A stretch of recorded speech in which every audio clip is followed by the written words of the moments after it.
right, let's keep it going. This is episode 9, part 2.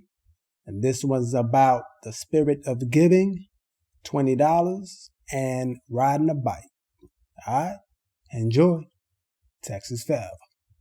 This is going off the rails here. Her mom gave away, she put on Craigslist or something, her Christmas tree. So she's going to get another artificial tree, and she's had this for years and years and years, and it doesn't fit in the new house that she has, so she gave it away. And come to find out that a person in a shelter wanted it. So she gave it to the person in the shelter, and then she got like a... That's for you. We got a... Damn, Apple. I know. Alert. I got one for text message. Anyways, she got to know the it's a grandma and 2 kids, and she got to know them. And then she said, "Hey, let's adopt them for Christmas." So she sends the text to mom, my wife, and my wife says, she goes to Target. She goes all, I mean, like for instance, this year, I'm bragging on my wife because she's amazing. But every year, our company has these angel trees. Channel 13 News sponsors angel trees. And what we do is, they used to be where they're hung on Christmas trees, and we'd take them and, Yeah, that's how it was last year. Years before. Well, anyways, we got to go to HR to pick up the Christmas trees. I mean, the angel tree gifts. So what I do is I go to certain places. Hey, who do you got? So they had 5 left. Okay, I'll take all 5. And then the wife went and got a couple more. Balling. Yeah. I'll take all 5. Exactly. I mean, it's the kid. I always say it's for the kids. Anyways, that's pretty much what we do. That's pretty much what we do. So the wife adopted and she went all out shopping for them. Is this every year? No, this is just by chance because Okay. my mother-in-law got rid of her old, and this is how it worked. Yeah, I thought maybe y'all adopted them No, we're in perpetuity. No, it just happens, and like I said, I used to do that with if in the neighborhood I used to live before I met my wife, it was not a good neighborhood, but I'm making bucks. So, and delivering meats. No. This was Okay. something else. I was working here And delivering meats. No. That was I had to quit that job. Okay. But after I quit that job, I got this job. That's how. I mean, it was like the next day kind of thing. I think maybe that's the best, right? Yeah. You don't have to worry about.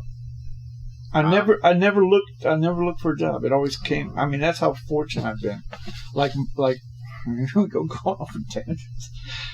I never had to look for a job because my brother had a job, and when he retired, he quit and got another job. I would get that job, and that's how it was.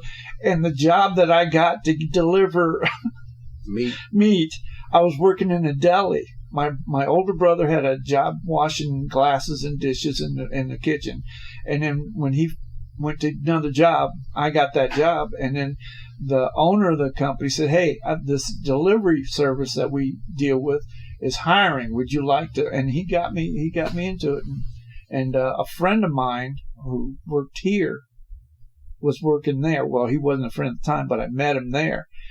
Nicest guy in the world. Really, I mean, he's like you. I mean, just you're right.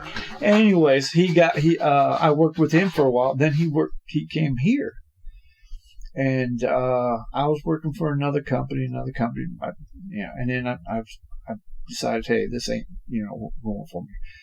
I found out he was working here. I said, hey, can you give me an application? Next day, I was working here. It was that quick. I put in the application, and the guy saw it and said, "Hey, interview today." And that's back. This same position that you're doing. No. This was working in plastics. It was. I know you worked in plastics. Yeah, machine operator. Yeah, I worked there for 2 years. Okay, that got that. Okay. Hold on, time out. Okay. Intermission. Yeah. Is there a way to cut that heater off? Or is this automatic? It's on a thermostat. I could cut it down. Yeah, because can you cut it down? Yeah, cut it down. Cut it down so it won't cut back on. Well, put this on pause and let me go cut it down. I ain't gotta put it on pause. Now you do. Oh shit! All right, let me go cut that. Where y'all get the stove from? Home Depot. Home Depot. Everything Home Depot. Well, I've searched and they got the best prices, and plus, it's like Walmart. Like you can search if you want, but Walmart got the best prices. They don't have stoves. Oh no, I'm just saying like Home Depot is like a Walmart. Like you can search. Oh yeah. Most likely. And unfortunately, Lowe's is. I mean, it's like maybe $1 more than Home Depot. I mean, there's like it's close. I've never found anything cheaper at Lowe's than it was at Home Depot. Never. All right, be right back.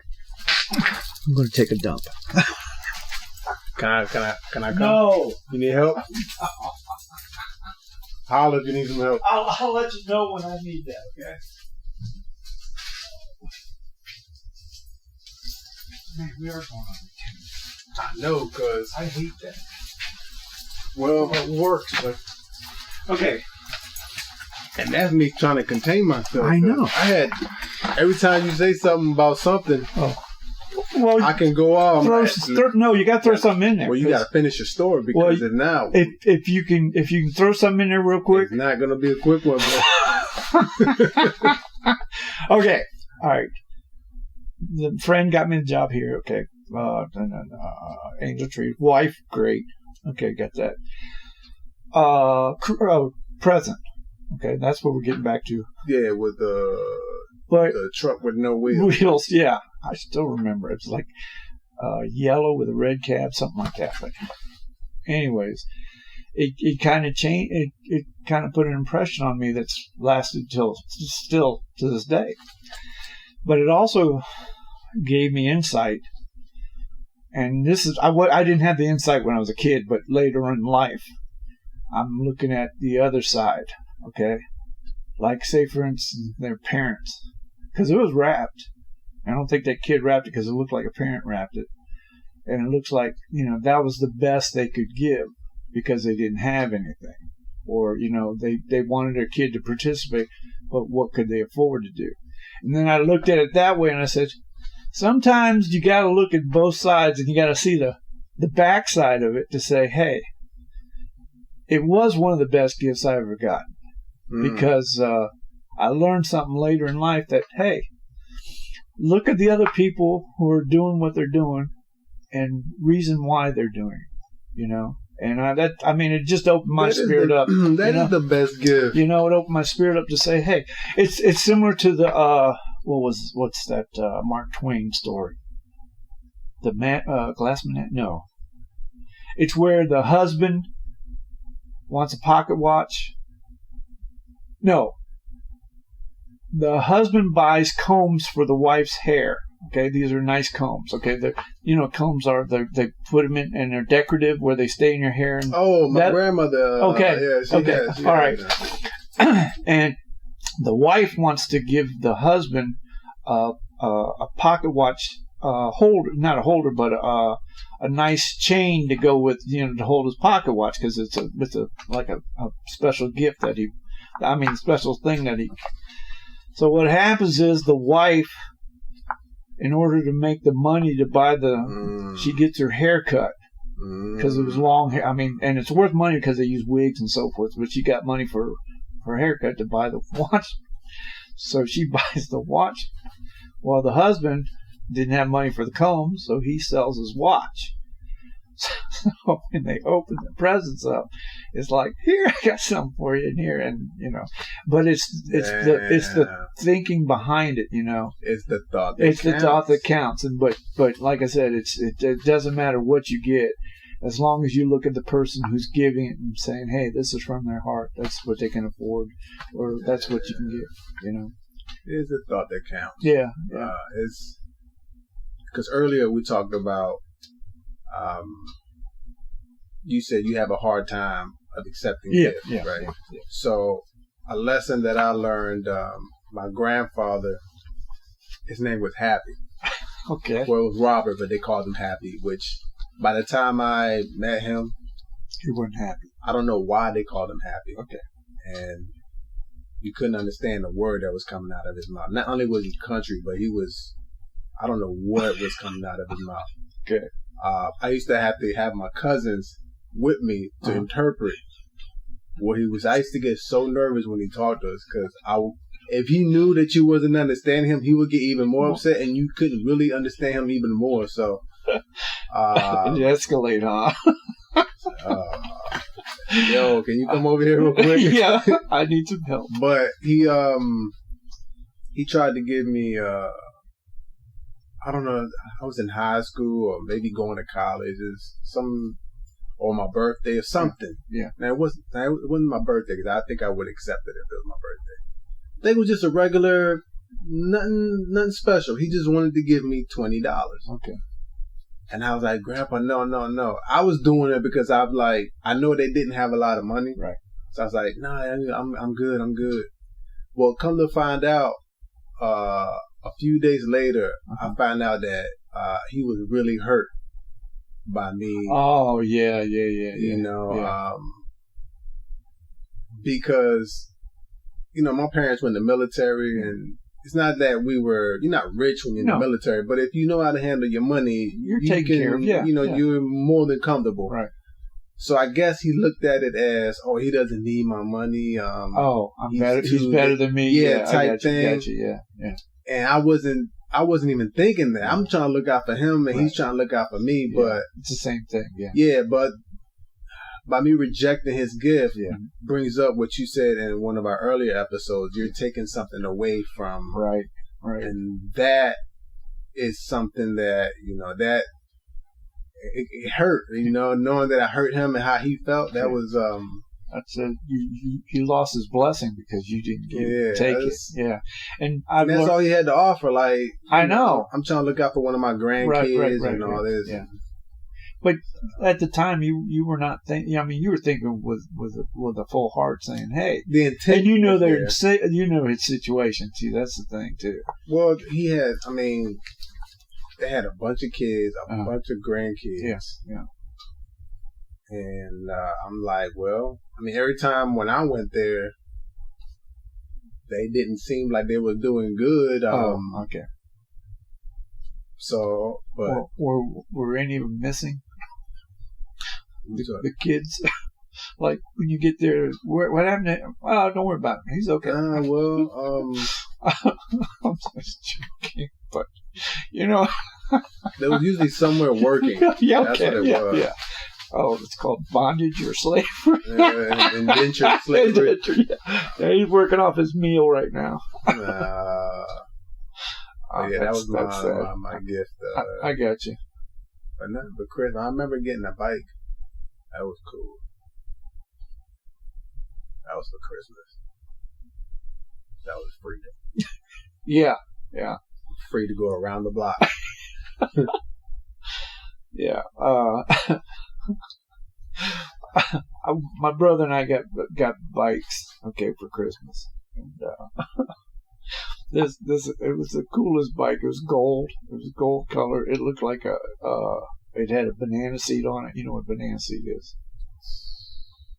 The seat is not a standard seat, but it's long and it's got the bar in the back. Oh, okay, I got you.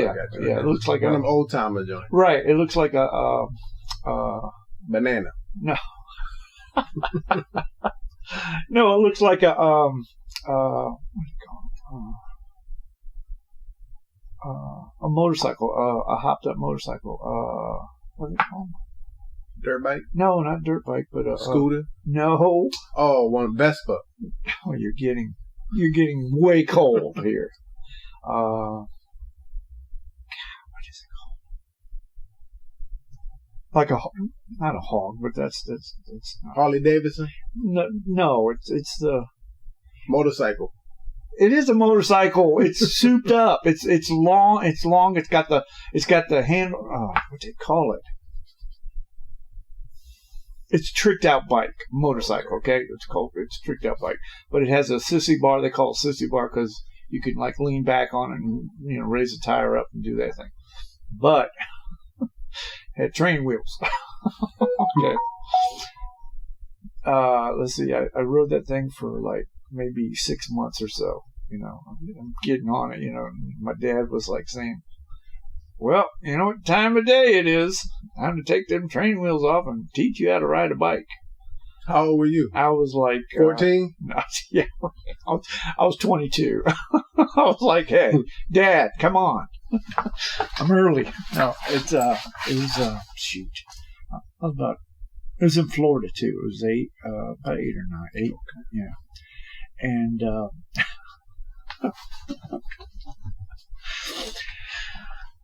you know the neighborhoods where the people edge their sidewalks.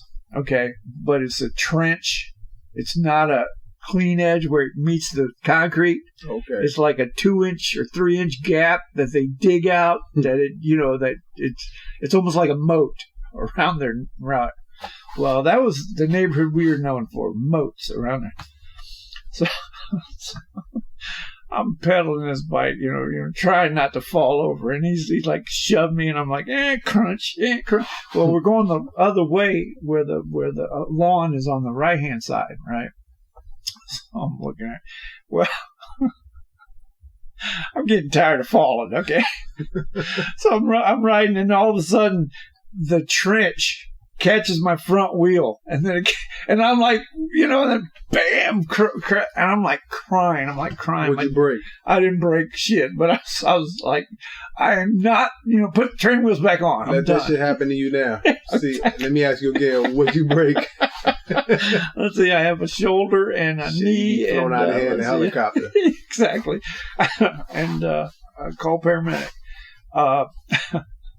And I ran into the house, you know, I was done, right? My dad, I mean, when I look at this story, I thought he was a monster because he was trying to, you know, teach us how to do, because he was always gone. He was always out to sea or something, and he tried to catch up on doing things and that kind of thing. So the little time that he had home, he was like, we're gonna get you. So I'm in my bedroom. We had bunk beds, and he comes and, hey, you know, all right, you're right. So he hands me a glass of orange juice, right? So he's here, drink this, you'll be all right. I drink it, I throw up because I'm just either dehydrated or just not feeling it, you know. But I remember that so clearly, and that was the Christmas bike. That was the bike that really I remember so well. But man, it was, just, and that's the kind of memories I have. Of good and bad, but you can laugh at it now. But at that time, man, being a kid, like, it's like my parents are torturing me for no reason. I don't need to learn to ride a bike, you know. Anyways, that's those are Christmas presents that I remember so well. And but you're right about giving. I mean, one of those things you can't outgive. You know, I'm that type of person. If you give me something, you know, guess what? It comes tenfold to you if you get, you know, that kind of thing. I don't know what that is. Like, and it's not a competition. That's what I'm saying. It's not a competition. It'll be easy. Okay, it's a competition. Yeah. But because there's no ego involved in that. So, I don't know. Maybe it's gratitude. Yeah. You know, you're so grateful that you really want to show. Yeah. You know, okay, this means so much. The only way that I can show you how much it meant is if I gave you more than what you, even though you're not thinking I'm going to give you more. Right. It's just that how can I show you how grateful I am? The one thing also about, you know, that is when I give something to somebody who, you know, it's like a surprise or it's something I thought of and said, hey, he deserves this, or, you know, something like that. I don't expect anything in return. And that's where I get that. That's where you get that. No, keep it. You know, or tries to give you something back to, you know, and that's the part I do well. But I'm not trying to get rid of their blessing. I'm trying to say, hey, I did this out of love. I did this because I thought of you, and this is what you need. You know, this is what you know, what I could give for you. But you don't have to do that for me because I've already gotten the blessing by doing that. You gave me the opportunity to give to you, and that was it. Yeah, well, a lot of times is, just one of those, you just go with that feeling. Yeah. Yeah. So try not to think about, what's this, what's that, what blessing, who's getting it. You just do it. Yeah. And blessings will work themselves out. And, that pass it forward kind of thing. Okay. That's what I'm hoping also. It's that person who receives something, gets to the point where he sees something that he can do for somebody else. That's the thing I'm trying to ignite. It's that kind of thing. Yeah. I'm almost like, I don't want to say pay it forward. I want to pass it forward because it's not a pay. Right. I prefer a gift for me would be no gift because I'm at the point where... Hey, I got plenty of those right here, okay? You can help yourself. I'm at the point where, the older you get, you're supposed to be going the other way. You're supposed to be letting go of things, not accumulate. A lot of people think accumulation is... sign of wealth, a sign of wealth, and this is what you need to be whatever that you're trying to be or try to show that you are and status. And, hey, if it's great to have one girlfriend, well, hey, shit, let me get 2 or 3 because that shows that I'm really desirable. And, if it's great to have one Bentley, well, damn, let me luck with that. 2 or 3, boyfriends too, Yeah, good luck with that too. But the older you get, it's supposed to be, you just need to start letting go. And I'm trying to lighten up, so don't give me gifts. You're burdening me with more stuff, with more shit that I really don't want. I don't need, Hey, so I got the message, okay? You got it? I got the message, I appreciate it. But these gloves work though. These gloves is perfect. See,